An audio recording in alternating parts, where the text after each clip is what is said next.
About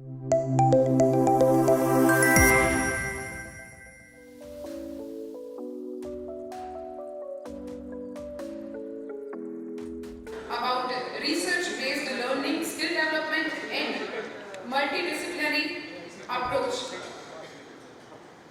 So please, I request all the guests who are outside, please come inside so we can begin the session.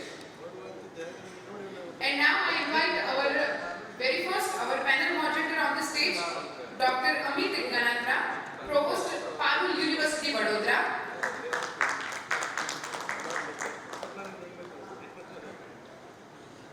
Everybody, let's welcome Dr. Amit Ganatra, our panel moderator. And next, I will invite all the panelists on the stage. So Dr. Saurin is on the way. So I would like to invite next our panelist, Professor Dr. P.M. Udani, Director General, CVM University, Anand. Then I request Dr. D.J. Shah, Provost, Sankalchand Patel University, Mehsana. Professor Dr. B. Sendilkumar, Dean and Director, Health Sciences, VinayakaMissions Research Foundation, Salem. Okay, so he is also coming. So right now we can begin the discussion over to this topic. Thank you. So very good afternoon. Very well present here. We once again welcome all of you to this award ceremony and this summit. The very relevant topic on which we are going to discuss with all the respected and learned panel and panelists with me. We are going to discuss about the skill-based learning, research-based approach, multidisciplinary approach, holistic development for higher education institutes. So nowadays you are aware that the real challenge what we are facing to bring the students into class. And unless and until we make our curriculum relevant, we are going to install the right skill among the students. It is very challenging situation for all of you. So this topic is very relevant. This research skill development and multidisciplinary approach in higher institutes. So we want to make here all the students as a lifelong learners. And all of you are aware that the very important thing all of us for to learn, unlearn and relearn continuously, because the things are changing very fast. And we have to continuously update and upgrade all of us to be faced with all the technological advancements which are happening in the fields. So it is a very good alternative to your traditional classroom teaching. This is where student can develop the life skills by adopting all these three topics what is being mentioned. Student can solve the real world problems, and they can have this life skill like critical thinking, out of box thinking, problem solving, their attitude they can develop, and they can also bring innovation. So these all are very relevant, and along with that the skill development what we talk, so we have already observed that most of the time this interpersonal skill, soft skill, these are very much essential, and you see that the students are clearing technical round, but most of the time due to their soft skill and interpersonal skill or HR skill, they are filtered out. So universities all have to incorporate all these things in their curriculum. In NEP also, NEP 2020, all these dimensions have been incorporated. And multidisciplinary research, because now education is not confined to one subject or one field. We have to add diversity among the curriculum, and that's why the students have to learn the subjects which are being offered by the different faculties. It's not only just engineering students have to learn the subjects which are there in engineering, but they can take the courses of humanities and all that to make their career diverse, and they can choose the courses which are being offered by various faculties. So there is the open elective, university elective concept which are already being introduced. This is where the student can take the courses which are being offered by the other faculty also to bring the diversity into their career. And so here we integrate the curriculum in a multidisciplinary approach. The experts from various fields are combining, they are joining, and they are solving the problem or they are defining the concept. So this is all are need of a time. All these topics are very relevant, whether you talk about skill-based development or this research skill or multidisciplinary approach. When you talk about holistic development of the student, these all concepts are equally important. So with this, my opening remark, I would like to give this and hand over this mic to Udani sir to give their initial remark.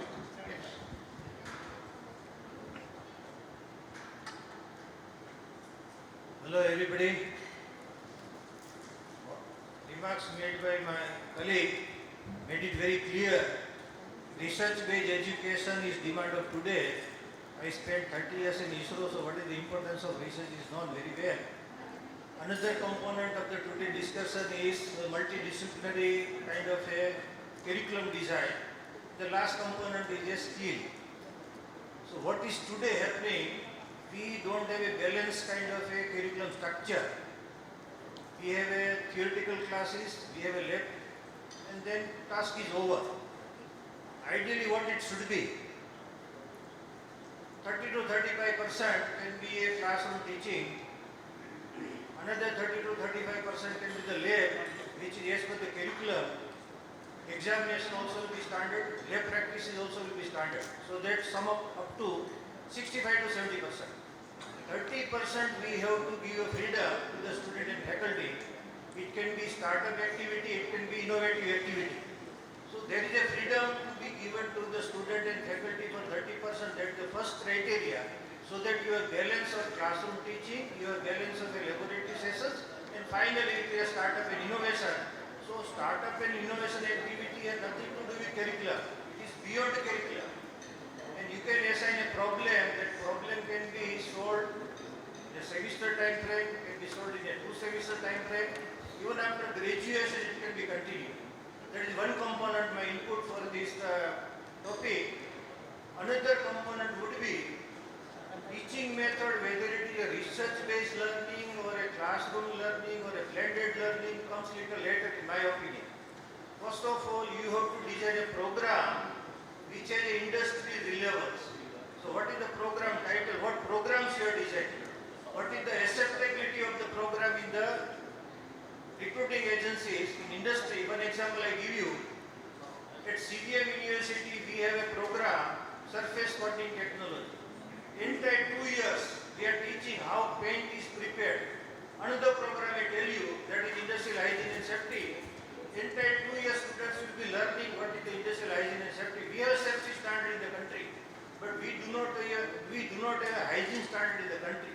So message is, first has to be, everybody has to focus on higher education, what kind of programs you are planning. Once content is ready, morning upgrade team told very clearly, now we need to blend something from the industry. So entire curriculum need not be delivered by our faculty team. We have to have a component of industry presentation in curriculum design and curriculum delivery. Also you made it very clear. As of today we are inviting industry as a guest lecturer. It is a 1 hour job or a 2 hour job. It's not an integrated manner. We are integrating industry in our curriculum delivery. So that is also to be considered when we design a curriculum. And then when somebody is taking admission in mechanical engineering program, we need to tell parents and audience very clearly how much component will be having a classroom teaching, what will be the component in lab, what will be the component of a startup and those kind of activity. And maybe as per the new education policy, if you are consuming content which is online available, the business model of the higher education also will change probably. Right now we are taking admission in semester system, and he or she has to pay for the entire semester. That is not the practice followed in Western world. Our business model also may change because of all these circumstances, and we may have to offer, these are the courses which will be taught in a classroom, in laboratories, and these are the courses which can be consumed where there is no regulatory barrier, and it is a question of credit transfer. Probably we may not be able to charge the fees for other courses which we are transacting ourselves. Only administrative charge we may take.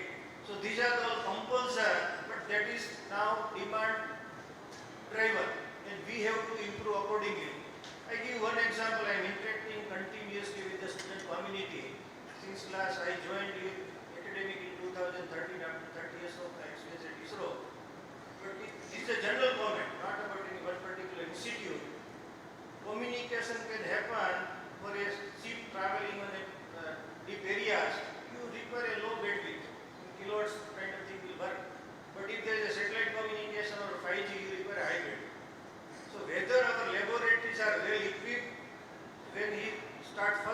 semester, second semester, there is a day that these laboratories for this frequency band and you will be taught transmission and receiving this band. Then another frequency, and then there are verticals, whether it is industrial electronics or a consumer electronics or a medical science electronics or space electronics. What example I have given. So if we are not teaching students how to assemble those devices, designing those devices is another ball game. Same thing is true for mechanical engineering also as of today. After 4 years of mechanical engineering program, if there is no clarity to assemble machines, forget about the designing machines. So somewhere we have to introspect ourselves. What are the practices followed in Western world, and why there is a craze as of today that after graduation students were going abroad for higher education PG program. Now trend is after 12th standard students are migrating. Number is very small. Today it may be a few lakhs. When our enrollment is 4 crore, few lakhs does not matter. But it is a warning signal. So how we can design our curriculum with the blend of academics, blend of a laboratory, and there is no other alternative. You have to open up the window for a startup and innovation which is nothing, which is beyond the curriculum. And whatever you do beyond the curriculum, that is only interesting student. And there is a freedom. It's just like a PhD program. The research guide and students both together they are identifying a problem, and students and research guide they start working on the problem. And that evaluation is also in a for PhD student it is a single evaluation. The group assignment if you give a simple example, the electrical engineering student today's 10 motor is consuming 80 watt. A different technology use magnet is stationary, coil is moving. World is changing, magnet will be moving and coil will be stationary. Whether we can assign a problem to a electrical engineering student, how you can design another system, motor or whatever it may be, so that 80 watt can be converted to 40 watt, 40 watt can be converted to 20 watt. If you have done one task, what is the canvas of this technology? How many consumer goods we have where motor is functioning? So this kind of problem if you give to the student, today we are seeing. In my university, yesterday I was observing a electrical vehicle design, and they will be presenting in a competition, and definitely I am sure students have those kind of skill and nothing to do with curriculum. So again I am repeating, we have to restructure the entire curriculum. Let us focus 35% maximum to the classroom, another 30 to 35% for the laboratories, and accordingly, as per the norms of the university, examination can be conducted, assessment can be done, and remaining 25 to 30% we need to open up for the startup and innovation activity. That is the only solution. And once you do something like this, how many problems can be solved? Probably we have today 6 crore 30 lakhs kind of a MSME functioning in the country. In Gujarat itself, we have 33 lakhs MSME. In Western world, MSME contribution is up to the 70% of GDP. In our country, MSME contribution is only 30%. So there is a big gap what MSME sectors across the world doing and what MSME sector in India doing. So we can always identify problems of the MSME sector assigned to the electrical engineering discipline, management, pharmacy. They are working in all disciplines. If we are able to solve their problem, definitely they don't have to work for a job, they will be creating the job. That is what the message given by overall Prime Minister and other higher authorities. So my submission would be, let us restructure the curriculum first of all. And when you design a program, teaching component will come little later. But if my program is such that there is a demand, as I said, industrial hygiene and safety, nowhere in India it is conducted. Surface coating technology, nowhere in India it is conducted. If programs are like that, you don't have to worry about the recruitment or a placement or something like this. So teaching method comes little later in my opinion. First of all, you design a program in such a way so there is a demand from the industry, demand from the society, demand from the government organization sectors, then content and how content would be delivered. So 70-30 ratio would be the standard yardstick, and being a university in autonomy, we can exercise it. There is no regulating barrier, definitely we can do it. rightly said by sir, you can see that large number of students are now wanting to pursue their masters, and if we introduce this research-based learning at undergraduate level, and even if we can encourage the students even to solve some innovative problem, real-world problem, and if they can start contributing in research in terms of filing patent, publishing paper in a quality journal, or they can write a proposal along with the teacher and submit for research grant, then this all are going to have a lot of benefits for all of them. Because when you write your resume, when they ask for their recommendation letter or referral letter, and if you have contributed in research, and if you have applied for some research grant, and if you have worked with your supervisor, it will definitely make an impact. And many times we have observed that students are also getting scholarships. So this is also very relevant. Again, another important thing sir has rightly said about installing the right skill. Right, this is very much important. Offering right programs, right courses, and installing the right skill. These all are very important dimensions nowadays, and it's a need of time. Thank you, sir. Now I request DJ Shah sir to give his opening remarks. Thank you. Good afternoon to all. Yeah, I think as the points are relevant, then only it is under discussion. So let me just start with some simple example. That today, when student is coming for the graduation program in our university, like most of the institutes or the university, we face an issue because many of the students is not even clear about their vision of their life. They have taken admission for, say, X has got admission, so that he or she has taken admission. When we talk about a research-based education, what is important here is that how to inculcate that culture into the student. But first of all, it needs to come from the faculty also. I'll give a simple example. That we all have studied constant acceleration motion or free flow of body and the mechanical equation, writing out the mathematical equation for the same. When my teacher taught me the same thing, he came up with one simple cover, a blank cover, and he said, okay, I'm just leaving it, dropping it from this height, write down an equation. So as an engineer, in the first year, engineering student in the first year, I had a problem. That though I studied the same thing in my school, I was not clear about my fundamentals.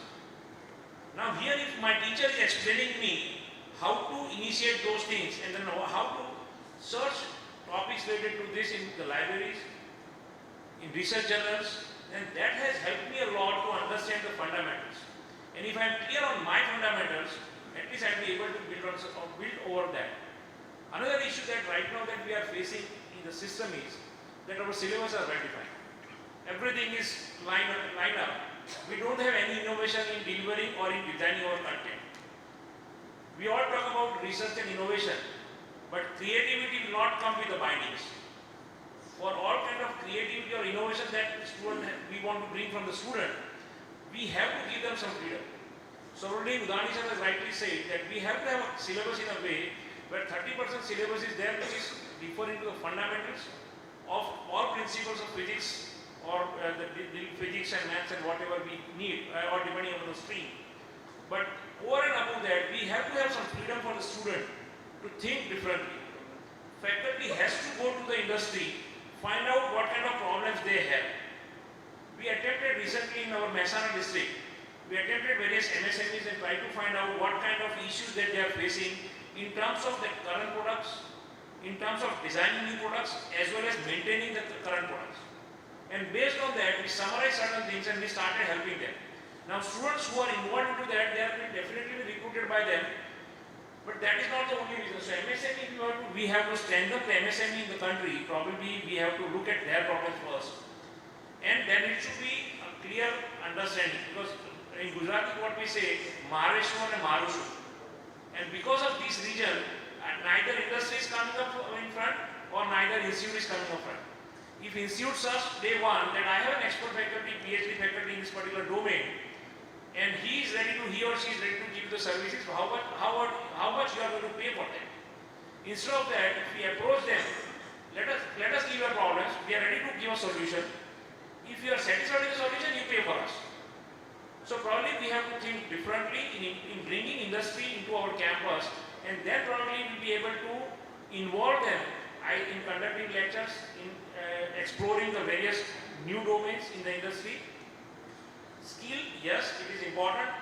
Today, students are getting degrees, but their basic knowledge and the skill in the particular domain is missing.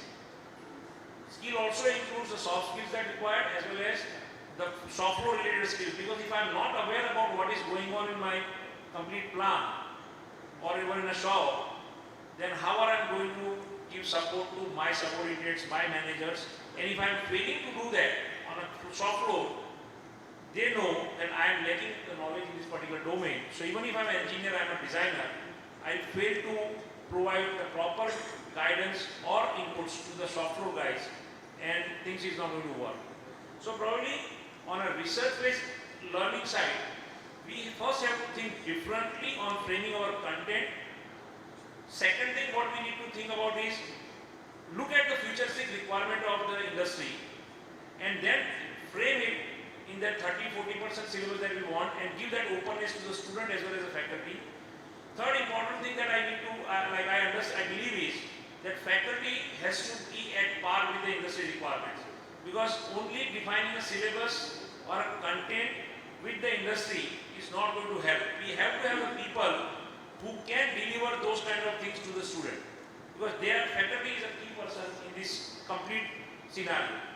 Skill is important along with the knowledge, and if we all put our efforts together, I'm sure that we'll have a better education system for the tomorrow.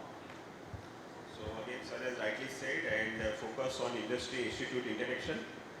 Rightly said by sir that project-based learning, all of you are aware nowadays, internships, that exposure to be provided to the students so that they can interact more with the industry. Final semester project also, students have to work in industry. So if they at least work for 20 to 25 weeks during their whole 4 years of journey, then I think majority of the time they are aware about how industry is actually working, how they use the technology, how they circulate the document, how they interact with the clients. So this all skill, practical skill, research-based skill and holistic development, what we are talking, then will be realized on ground. So thank you, sir. Again, I request Saurin sir to give his initial remark on all the 3 dimensions. So mine is not going to be an opening remark, concluding remark.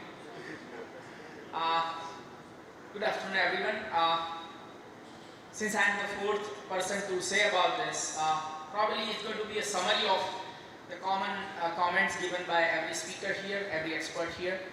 In my opinion, if you talk about research-based skilling, education at university level, we need to really look at this at a different perspective, since we have a complete range of students, one who is with university to pursue undergraduation, post-graduation, and one who is doing a research.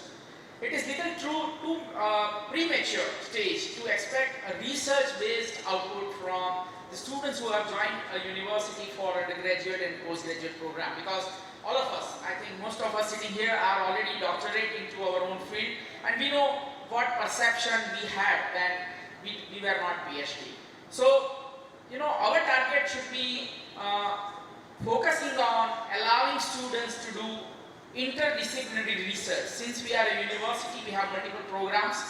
We should frame the curriculum so that the students of one program are having an access of students of other program. I know many things have been said about this, but then very few universities have been able to do this interdisciplinary research. The second thing is the internship exposure, which I wanted to emphasize a little more, since we at Silver Rock University have rigorously looked at this issue, and we have strongly realized that the product which is going out of the university probably is not industry ready, which most of us are agreed at. But then one of the reasons is in the final year, most of the university offers internship or project. We at Silver Rock University in last year, first year students of university were sent for internship. Of course, there were many teething troubles. There were many challenges. Industries were not ready to receive them since they were not the polished product.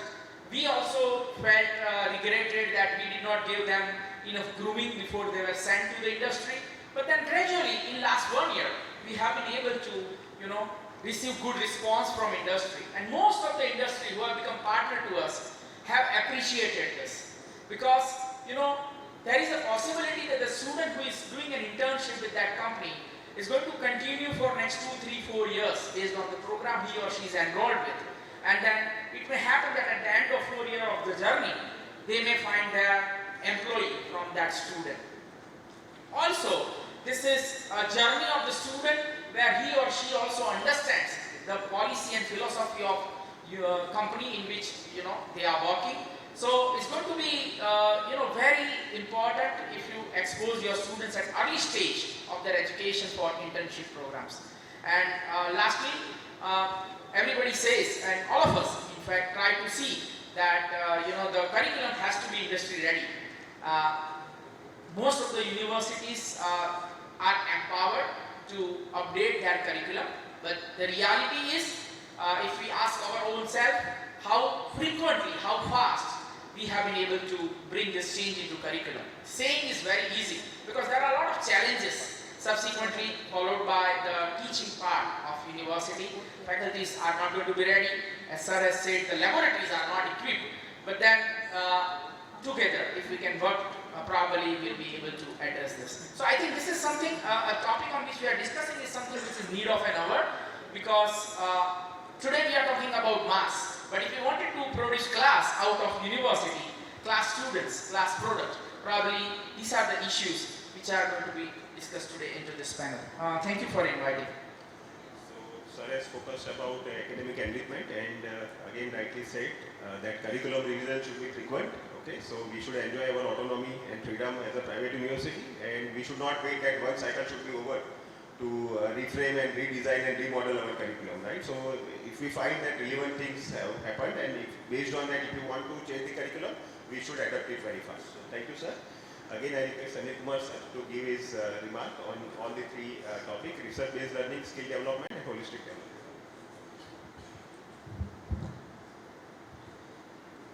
Good afternoon, Honorable Presenter. I'm sorry for a delay due to flight. So, coming back to the topic, the research-based learning. So, since I'm coming from the Health Sciences University, I would like to give a remark on health sciences, where we need to incorporate multidisciplinary approach in terms of, for an example, the Allied Health Sciences, the program where we are conducting in our university, ophthalmology, this medicine relevant program, optometry, where the students are learning about the technology, but they are using a lot of instruments, but they don't know the instrumentation part. They are lacking experience in the instrumentation part. So they need to get into the biomedical engineering thing, where we need to have a multidisciplinary approach.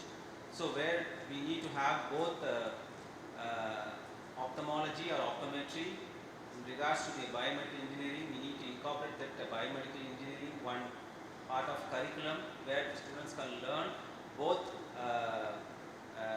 engineering part as well as the health sciences part. So we need to incorporate, we need to do some kind of research, how the students can learn about this exact curriculum. So we need to have some kind of research in that as well.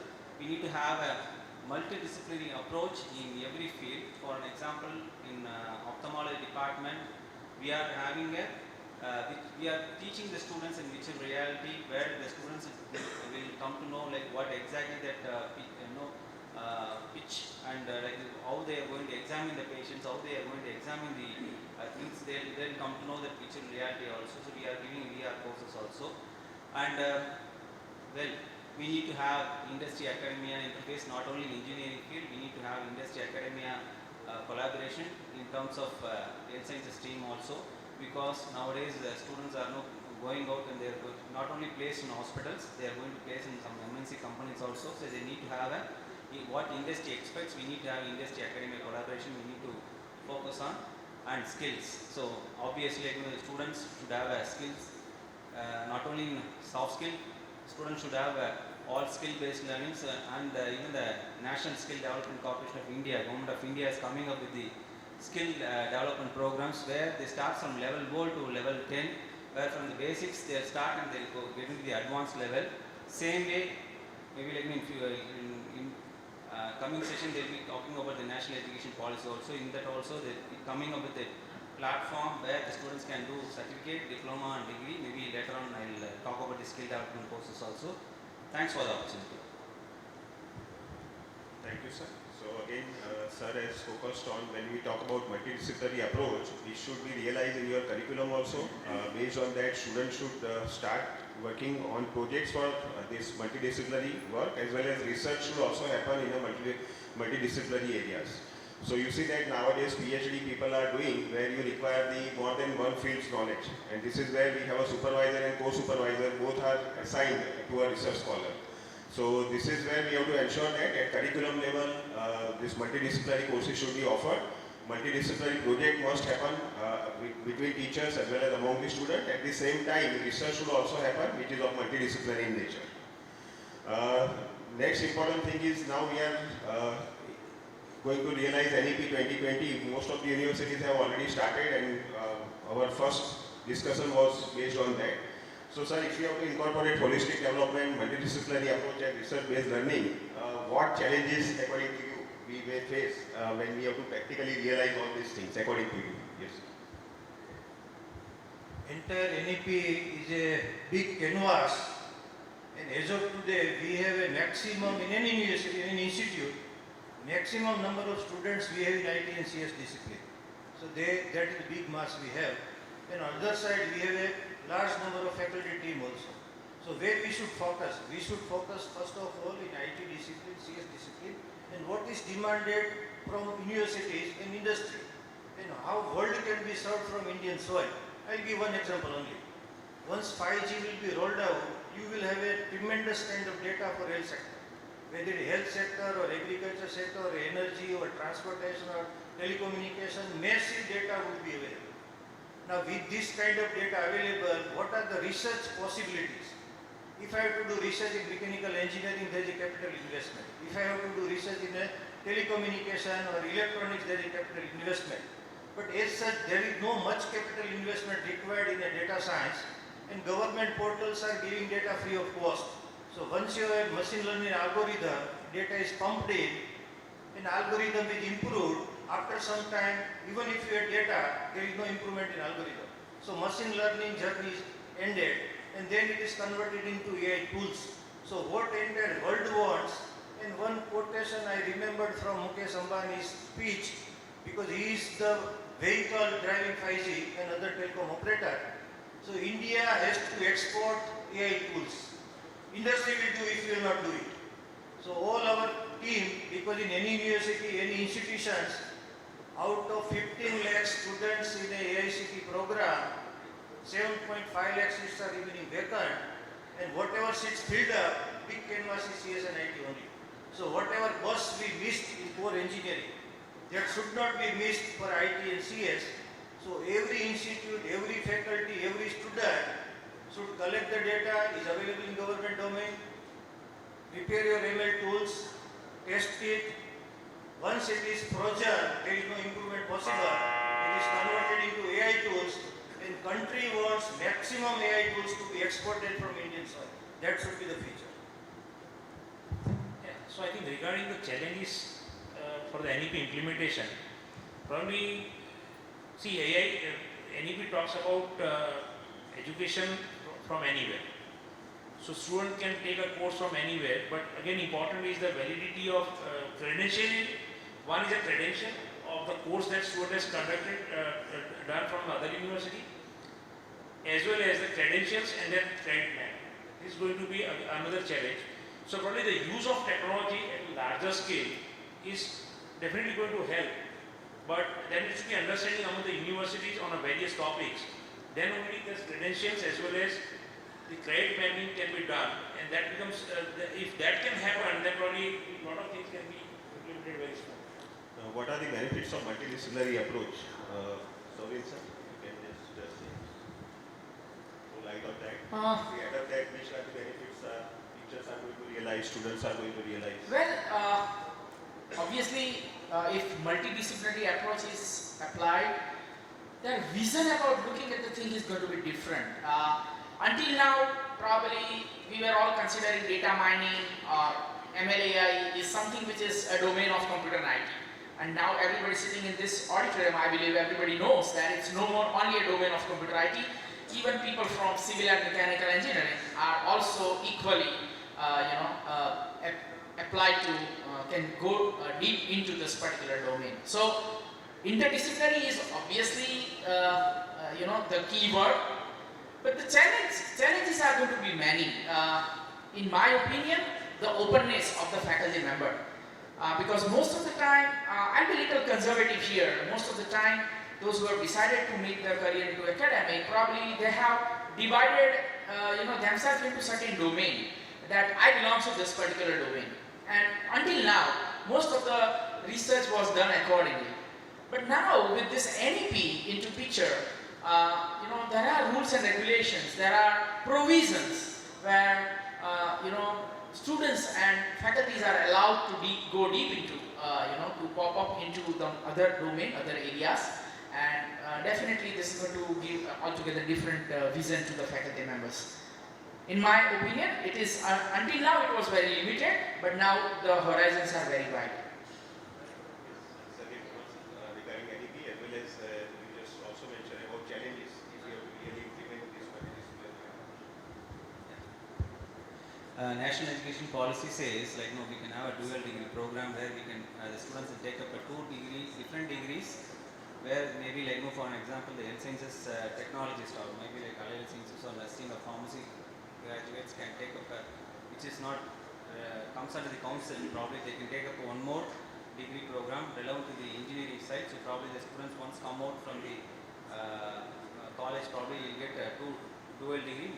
But still challenges are there. How they are going to do it? Still curriculum mapping and credential, credential mapping and credit transfers and everything we need to take care of that.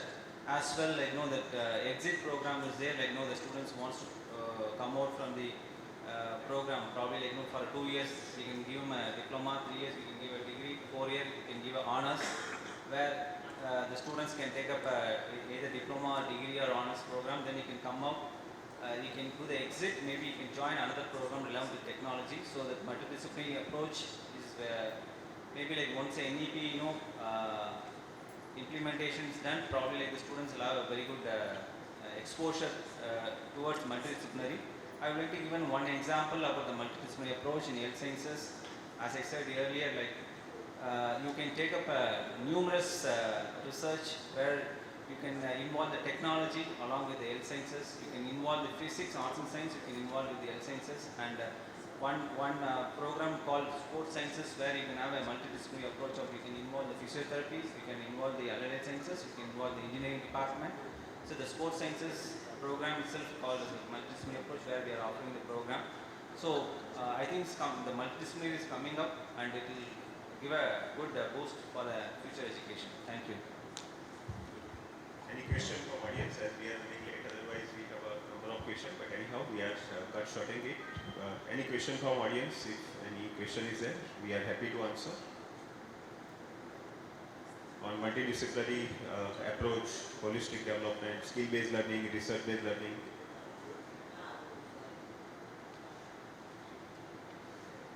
Okay, so thank you so much. I think with this what panelists have discussed, I think we have to simply jump. We have to start exploring all these various options. No option is left with any one of us. We have to provide all this exposure to our students, and we have to see that all modern types of learning, whether it's a project-based learning, peer learning, flipped classroom-based learning, collaborative learning, experiential learning, this all we should start exploring, right? Thank you all of you for patient listening. Thank you to ArdorComm, all the team members, those who have provided the opportunity to networking with all of you learned people, and thank you so much that due to this particular event, we can rekindle now with all our past fellow colleagues and all that. So it was really nice meeting all of you, and thank you so much once again to whole team, and wish you all the best for the remaining part of the program. Thank you so much.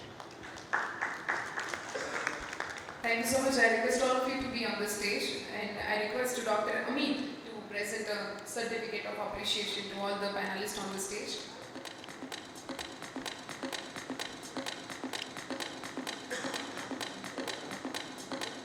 Dr. Saurin Shah, Vice Chancellor, Silver of University, Ahmedabad.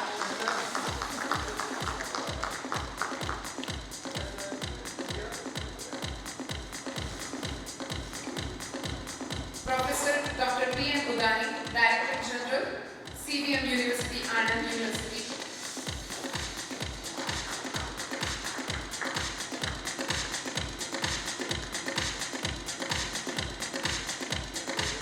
Dr. D.J. Shah, Provost, Sankalchand Patel University, Mehsana.